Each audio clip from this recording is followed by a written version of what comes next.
consegui me casar virgem.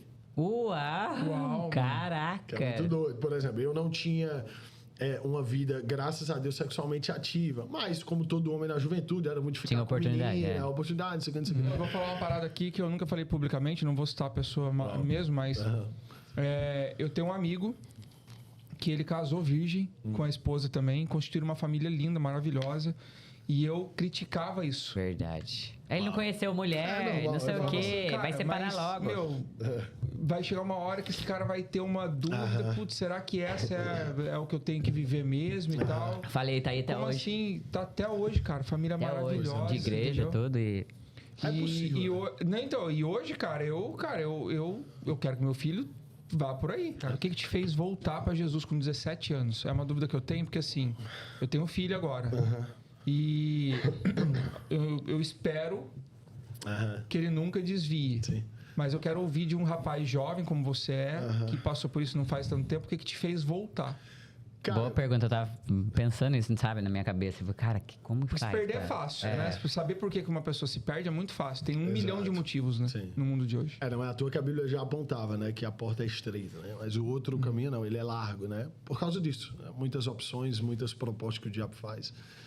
Mas, assim, cara, eu acho que o primeiro conselho que eu daria e que eu faria, e que eu diria que foi um testemunho para mim, é o exemplo dos meus pais, como eu disse, né? A ter uma família que estava muito bem solidificada na palavra. Muitas vezes eu chegava em casa e eu via meu pai se quebrantando na sala, orando, chorando diante de Deus. Muitas vezes eu via minha mãe lavando a louça e orando e cantando, sabe? Então, o testemunho de vida deles, que não era só... Isso aqui fica uma mensagem também para os pastores, ministros. Não era um testemunho de púlpito. Eu gosto de dizer que o púlpito é o mais fácil. Se você me dá um microfone para pregar, é a coisa mais fácil do mundo. Agora, é a vida nos bastidores que deve te levar para esse... Exatamente, que faz a diferença. Então, o testemunho dos meus pais, um ambiente familiar bem solidificado, uma integridade na casa, me fez, eventualmente, tentar... Cara, eu me lembro que eu tinha o desejo de querer agradá-los também. Dizer, cara, meus pais fazem tanto por mim, meus pais são tão sérios com o Senhor.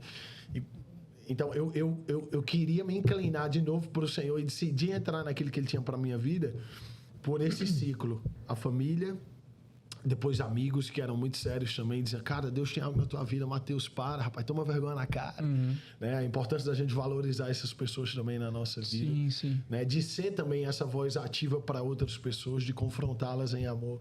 Né? E dizer, cara, depende de você, né? Existe uma mensagem perigosa, por exemplo, no Evangelho, de que, exemplo, o que Deus tem para a tua vida naturalmente vai acontecer. Isso não é verdade.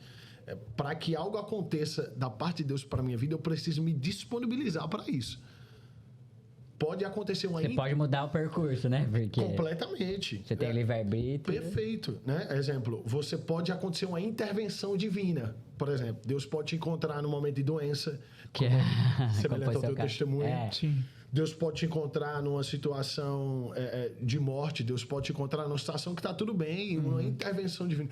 Como pessoas agora lá na Ásia, no Oriente Médio, estão sendo salvas com Jesus aparecendo para elas nos sonhos, cara.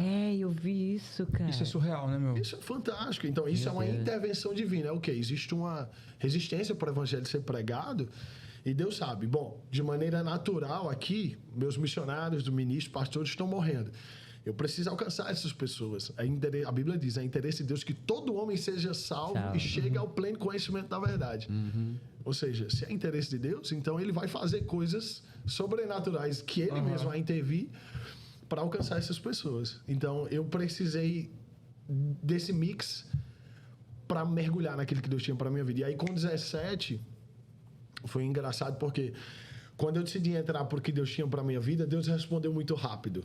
Né? Eu percebi a resposta das pessoas bem. Óbvio, naturalmente, uma resistência por ser jovem também. Mas eu percebi as pessoas, cara, vai. Né? E aí algumas portas começaram a se abrir, alguns convites foram chegando e tal. Mas o que você fazia? Você, tipo, simplesmente não ia à igreja e... Não, eu sempre fui... Ou você chegou a usar droga, alguma coisa assim? Não. Pronto, não. Eu cheguei a beber, cheguei a experimentar bebidas alcoólicas, uma vez cheguei a ficar bêbado e tal, mas foi uma coisa, tipo assim, de uma noite só. Que nem ele aqui, né? Tipo, uma vez só, né? Cheguei a experimentar cigarro, né? Isso é uma coisa que algumas pessoas estão vindo agora pela primeira vez. né? Cheguei a experimentar cigarro, sim, quando eu era mais novo, então essa fase de loucura. Mas eu sempre tinha um desejo, eu sempre tive um temor pelo Temor, Senhor. Né? Tipo, eu sempre tive tá. aquela... Exatamente por causa do ambiente. Mas você fez um comentário interessante. Exatamente por causa dos meus pais que eu decidi, tipo assim... cara, o que eu tô fazendo? Pra onde isso aqui vai me levar? Né? E aí, quando eu comecei a ter essa perspectiva de vida, algumas portas foram começando a se abrir e eu não era muito... Exemplo, consegui me casar virgem. Uau, caraca. Que é muito doido. Por exemplo, eu não tinha uma vida, graças a Deus, sexualmente ativa. Mas, como todo homem na juventude, era muito ficar tinha oportunidade, com menina, oportunidade, não sei o que. Eu conto uma história muito engraçada. E como que a gente faz isso pra falar pro filho, meu Deus? Porque eu falei assim, agora que a gente se converteu, eu falei assim, cara, meu sonho, poxa, podia voltar lá atrás e eu casar virgem. Né? Eu vou falar uma parada aqui que eu nunca falei publicamente, não vou citar a pessoa mesmo, mas eu tenho um amigo que ele casou virgem com a esposa também, constituíram uma família linda, maravilhosa. E eu criticava isso. Verdade. Ele não conheceu mulher, não sei o quê, Cara, vai separar mas, logo. Meu, vai chegar uma hora que esse cara vai ter uma dúvida, putz, será que essa é o que eu tenho que viver mesmo e tal? Falei, tá aí até Como hoje. assim? Tá até hoje, cara. Família Até maravilhosa. hoje, de igreja, entendeu? tudo e... É possível. E hoje, cara, eu quero que meu filho vá por aí. E antes ele não falava, olha só pra você ver como mudou, olha só. Taca aí, vai, taca aí, taca aí. Tá louco, mano. Agora sei você, porque eu falava assim pra ele, logo quando eu já tava me convertendo e tal, daí começava a falar, falei, não, eu quero que meu filho case virgem. Ele falou, lógico que não, ele tem que pegar aí umas meninas. Eu falei, que pegar? O que? Não vai? Não, você fala, amor, eu tô falando, ó, tem que ter uma experiência, eu falava. Não, mas tem que pegar. Você falava assim, eu falei, não, de jeito nenhum, para. Mas e aí agora ele eu acho que mudou. eu entendo a cabeça do pai também, do homem, de querer ver o homem, né? Se Para. interessar também por uma mulher e tudo mais. Sim. Eu entendo. E aí começou a mudar. Agora ele falando isso, eu falei, ô Jesus, obrigada, porque Não, tá louco. é o que a gente quer. Coisa linda. Pronto, pois é, aí consegui casar virgem, né? Graças a Deus. Mas enfim, ficava. E eu gosto de dizer, por exemplo, eu já não tive muito desejo de entrar com bebida, cigarro, essas coisas. Tive a experiência, mas o meu problema era menina, né? Era muito de ficar com menina, não sei o quê. E é engraçado que quando eu entrei no ministério, o ministério foi a melhor coisa que me aconteceu no quesito. Você precisa amadurecer rápido. Então eu tive que mudar rápido o meu comportamento como eu approach, né, as pessoas, approach as mulheres, né, a forma de falar, de cumprimentar, tudo isso passou a ser um cuidado para a minha vida. Mas peraí, e os seus pais? Só eu quero saber isso, porque eu quero falar para meus filhos. Mas seus pais falavam isso pra você de ser virgem, de casar, sim, e sempre foi aberto. Sim, sempre. É. Meu pai, por exemplo, foi o primeiro, eu recebi a primeira instrução sobre masturbação, foi o meu pai. Meu Então pai, é bom falar isso, Pronto, porque... meu pai sentou comigo no carro e disse assim, olha, você vai estar entrando numa fase, eu nunca tinha tido o desejo ainda, experiência, nada. Tá vendo a importância de um lar, tipo assim, bem, né? Óbvio, gente, meu lar não era perfeito, não é isso que eu tô dizendo. Sim. Mas era um ambiente tão sério com as coisas de Deus, né? Que os desejos, por exemplo, carnais, pra mim, chegaram tarde comparado à geração de hoje. Você tem 13, 14, a molecada já tá Sim. acessando pornografia, com tudo e tudo mais. Isso é uma coisa que eu fui ter acesso, assim. E um desejo mais intenso com 16, Sim. 17. Eles conseguiram frear isso bastante. Exatamente. Então, meu pai foi o primeiro que sentou comigo no carro e disse, olha, você vai ter o desejo disso, mas é pecado, não faça, né? A Bíblia instrui sobre não fazer, quais os malefícios disso e tudo mais. E, olha, eu vou te mostrar o quão é possível viver uma vida sem essas coisas. Obviamente, pequei, caí, como todo jovem nessa área e tudo mais, mas quanto mais perto de Deus você vai... Você fica com temor aí, que o Espírito Santo fala com você, né? Tipo, você tá fazendo errado? Você tá fazendo errado. É uma parada que assim, né? Se você normaliza isso, Acabou. acabou. E se você cara, eles gera estão esse temor normalizando na isso pessoa hoje. já, pelo menos ela sabe, ela quantifica que, poxa, falhei, mas eu sei que não é esse o caminho, que eu não posso fazer, né? E que, tipo assim, o problema como é que o diabo trabalha? Existe uma... As pessoas, por exemplo, acham que... E aqui eu já entro um pouco no quesito bíblico também, é o seguinte... As pessoas acham que nós somos pecadores, certo? Tentando alcançar a salvação. Segundo a Bíblia, uma vez que vocês, por exemplo, vocês são recém-convertidos, né? Sim.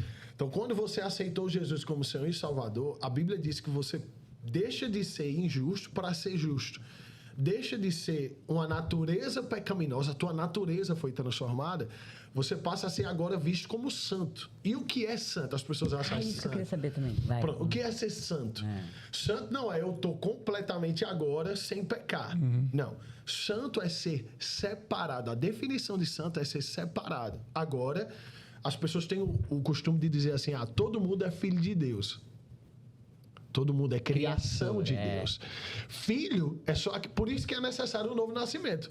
Para que você reconheça que Jesus é o teu Senhor e Salvador e que agora você sai da condição de criatura para a condição de filho. Então, a tua natureza foi transformada. Você deixou de ser um homem carnal, que lembra o que a Bíblia diz? Aquele que é carnal inclina para as coisas da carne. Então, você não vai conseguir convencer um homem que é carnal de que ele pode casar sem relação sexual. Você não vai conseguir. Sim. Você com certeza tem amigos, como eu tenho amigos, que os caras vão dizer, irmão, você tá bitolado, isso não existe. Só que por quê? Porque a natureza dele é pecaminosa. Ele não consegue enxergar isso. Ele tá literalmente em uma outra natureza diferente da tua.